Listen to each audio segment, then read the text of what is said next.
Selamat pagi, selamat berjumpa kembali. Mari sebelum kita mulai dengan pembelajaran Alkitab pada pagi hari ini, kita berdoa terlebih dahulu. Mari kita mulai. Bapa di surga, terima kasih yang Kau telah memberi kesempatan kepada kami untuk bangun pada pagi hari ini tanpa kurang suatu apa, dan kami dapat bersama-sama mempelajari firman-Mu. Kuasai hati dan pikiran kami ya Tuhan, agar kami fokus dalam mempelajari firman-Mu dan mengerti akan apa yang Kau kehendaki dalam kehidupan kami hari demi hari. Kami serahkan waktu ini ke dalam tangan-Mu. Di dalam nama Tuhan Yesus Kristus, Juru Selamat kami yang hidup, kami telah berdoa dan mengucap syukur. Amin. Ayat untuk pembelajaran Alkitab pada pagi hari ini diambil dari kitab Matius 20 ayatnya yang ke-28 yang berbunyi demikian.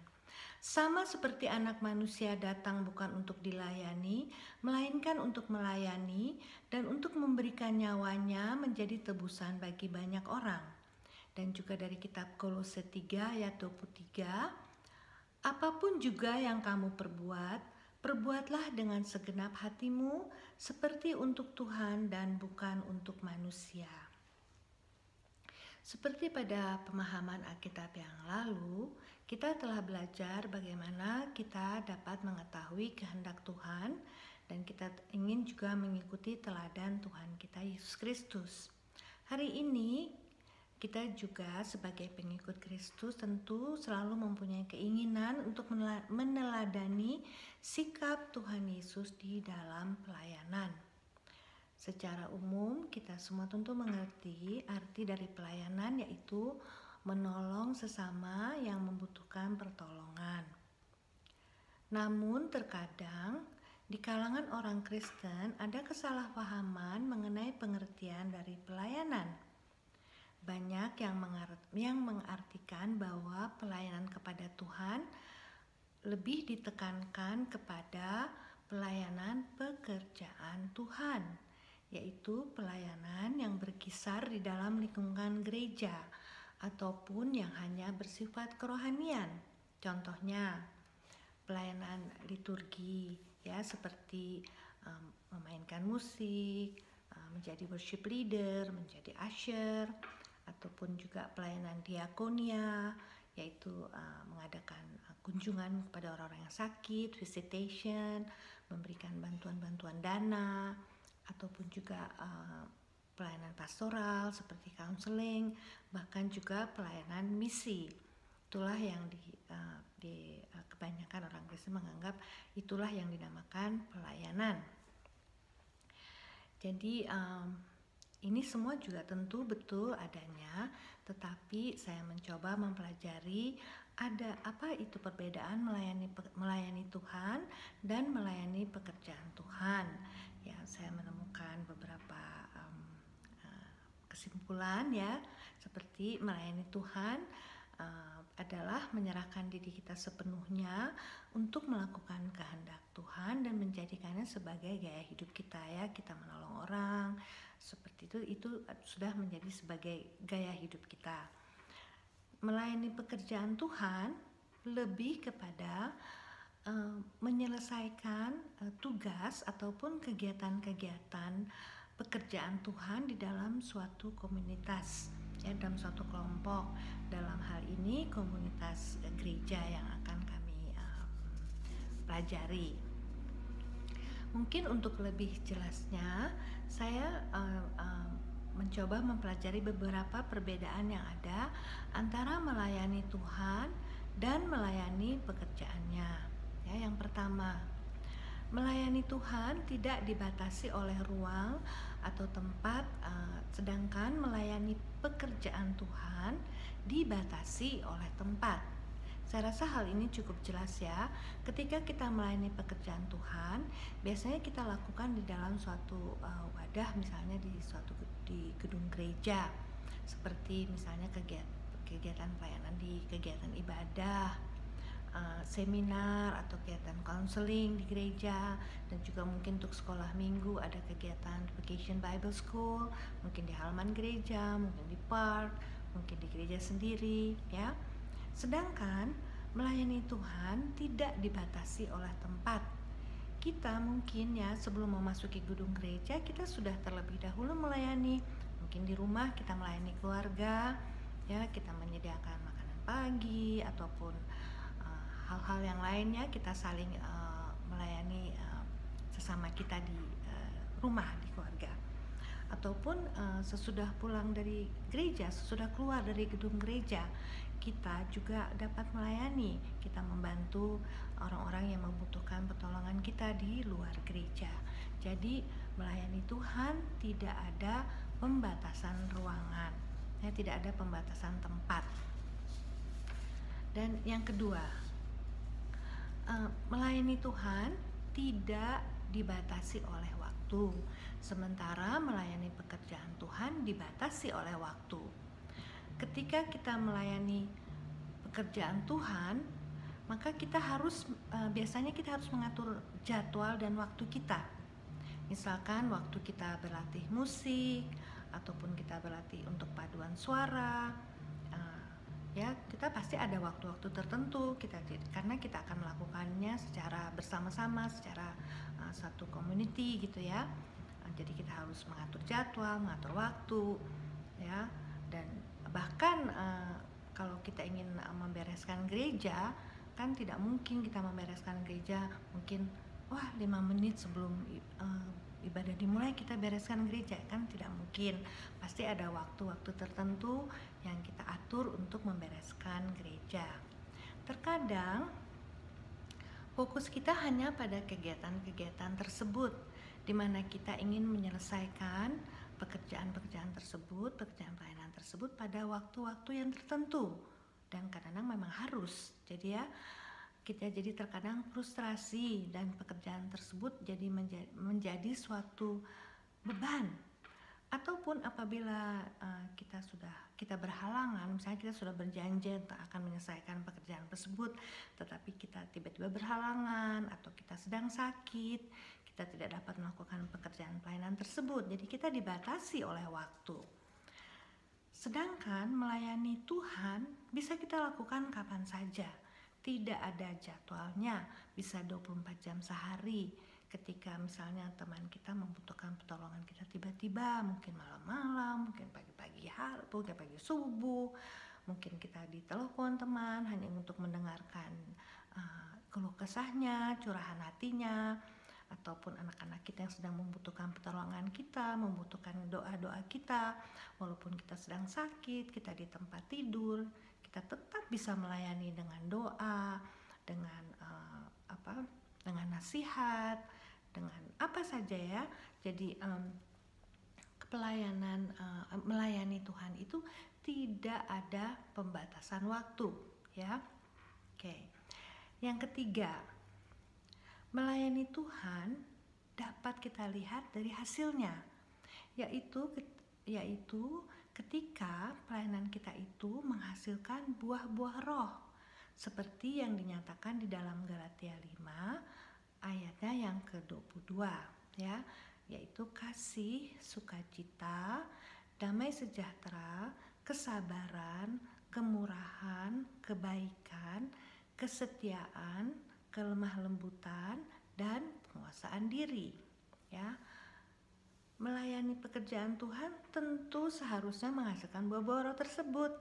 Tetapi pada kenyataannya, karena terkadang pelayanan pekerjaan Tuhan ini harus memenuhi suatu target tertentu, kebanyakan malah pelayanan ini menjadi pelayanan yang dipaksakan, pelayanan yang menjadi beban, ataupun pelayanan membuat kita kelelahan. Ya, saya dapat memberi contoh, misalnya pada 3 tahun yang lalu kami seperti biasa setiap tahun mengadakan Natal bersama gereja-gereja Indonesia. Lalu kami mencari-cari gedung, tapi kami tidak sulit sekali untuk mendapatkan gedung untuk melaksanakan acara tersebut, sehingga akhirnya kami dapat, tetapi kami dengan syarat gedung baru dapat dipergunakan 1 jam sebelum acara, sebelum waktu yang harus dimulai. Misalnya kami memulainya jam 7 malam, kami baru boleh masuk ke dalam gedung tersebut pada pukul 6 sore. Jadi dapat dibayangkan bagaimana sulitnya, karena biasanya kami diberikan waktu 3 atau 4 jam ya, untuk dekorasi, untuk menyiapkan ruangan, menyiapkan tempat duduk dan sebagainya, dan banyak sekali hal-hal, menyiapkan sound system, musik dan sebagainya. Jadi kami hanya mempunyai waktu 1 jam saja. Jadi waktu itu kami sangat banyak juga yang terutama kepanitiaan agak panik. Jadi di situ terlihat bagaimana kita ingin sekali melakukan pekerjaan Tuhan dengan benar, tetapi sikap kita jadi tidak terjaga lagi. Terkadang kita emosi, kita marah, mungkin dekorasinya kurang bagus jadinya, atau sound systemnya tidak mau jalan-jalan, jadi marah-marah, jadi frustrasi gitu ya. Tetapi banyak juga yang saya lihat bagaimana ada beberapa orang-orang juga, beberapa dari panitia yang mempunyai penguasaan diri di dalam pelayanan tersebut ya. Jadi di situ dapat kita lihat bagaimana pelayanan kita itu menghasilkan buah-buah roh ya, seperti penguasaan diri, tetap ada sukacita, tetap ada damai sejahtera, atau kita melayani dengan mulai emosi, dengan mulai marah-marah. Jadi pelayanan kita akhirnya jadi fokusnya melenceng begitu ya, bukan lagi melayani Tuhan, tetapi melayani pekerjaan Tuhan, dan kita ingin mencapai suatu target tertentu yang bukan lagi diinginkan oleh Tuhan, tetapi diinginkan oleh manusia. Kita ingin menunjukkan kepada manusia bahwa inilah pekerjaan kita. Ya, jadi terkadang memang sulit ya kita untuk membedakannya antara pelayanan melayani Tuhan ataupun melayani pekerjaan Tuhan, karena terkadang begitu banyak aktivitas dan juga rutinitas dari pelayanan kita. Tentu tidak salah apabila kita mempunyai banyak kegiatan pelayanan ya. Contohnya saya sendiri secara pribadi ini banyak sekali pelayanan yang saya sanggupi begitu ya. Saya rasa saya dapat melakukannya, saya sanggup, kegiatan-kegiatan pekerjaan Tuhan, pelayanan pekerjaan Tuhan ya. Karenanya saya sendiri harus merefleksikan diri untuk mengetahui apakah pelayanan saya itu fokus kepada pelayanan Tuhan, bukan kepada pelayanan pekerjaan Tuhan saja ya. Kita harus merefleksikan diri ketika pelayanan yang kita lakukan itu sudah menjadi begitu melelahkan dan menjadikan beban, sudah tidak ada sukacita lagi, dan kita menjadi sangat frustrasi dan emosi. Kita harus berhenti dan merefleksikan pelayanan kita tersebut. Jadi bagaimana kita dapat melayani Tuhan dengan benar ya? Ini yang saya dapati. Yang pertama, kita harus mengerti alasan mengapa kita melayani, seperti dikatakan di ayat yang pertama kita baca tadi di Matius 20:28. Kita harus melayani seperti Tuhan Yesus, karena Dia datang untuk melayani, bukan untuk dilayani ya. Tentu kita harus melayani, mempunyai sikap seperti Tuhan Yesus ya. Dan yang dalam Kolose 3 ayat 23 juga dikatakan untuk melakukan segala sesuatu ya, pelayanan kita lakukan segala sesuatunya seperti untuk Tuhan. Jadi pelayanan kita itu bukan melulu pelayanan kegiatan gereja ya, bukan melulu kegiatan kerohanian, tetapi pelayanan itu harus sudah merupakan sebagai gaya hidup kita, our way of life. Kita ingin selalu menolong orang semampu kita. Jadi pelayanan itu dapat merupakan suatu ibadah yang sejati bagi kita, seperti hidup kita memang hidup yang ingin melayani selalu, hidup sebagai seorang hamba, ya. Yang kedua, ketika kita melayani, kita harus selalu dapat berhenti. Ketika kita terlalu sibuk dalam pelayanan kita harus selalu dapat berhenti dan merefleksikan pelayanan kita dan melihat hasilnya.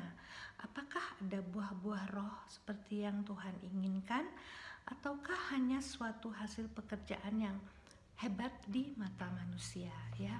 Jadi kita harus kadang-kadang kita harus berhenti, kita harus fokus untuk pelayanan kita tersebut, ya.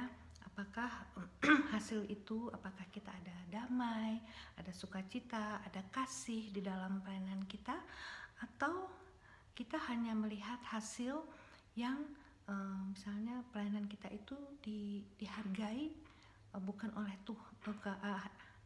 pelayanan kita itu kita mengharapkan penghargaan atau pengakuan dari manusia saja. Wah, seperti misalnya, wah hebat ya, bagus ya tadi acaranya, ibadahnya tuh bagus sekali gitu ya. Jadi kita mengharapkan penghargaan daripada manusia, tetapi jangan sampai itu terjadi. Kita harus berhenti, harus merefleksikan diri bahwa pelayanan kita itu berharga di mata Tuhan, bukan hebat di mata manusia, tetapi di mata Tuhan, yaitu bahwa pelayanan kita mempunyai buah-buah roh yang Tuhan inginkan, gitu ya.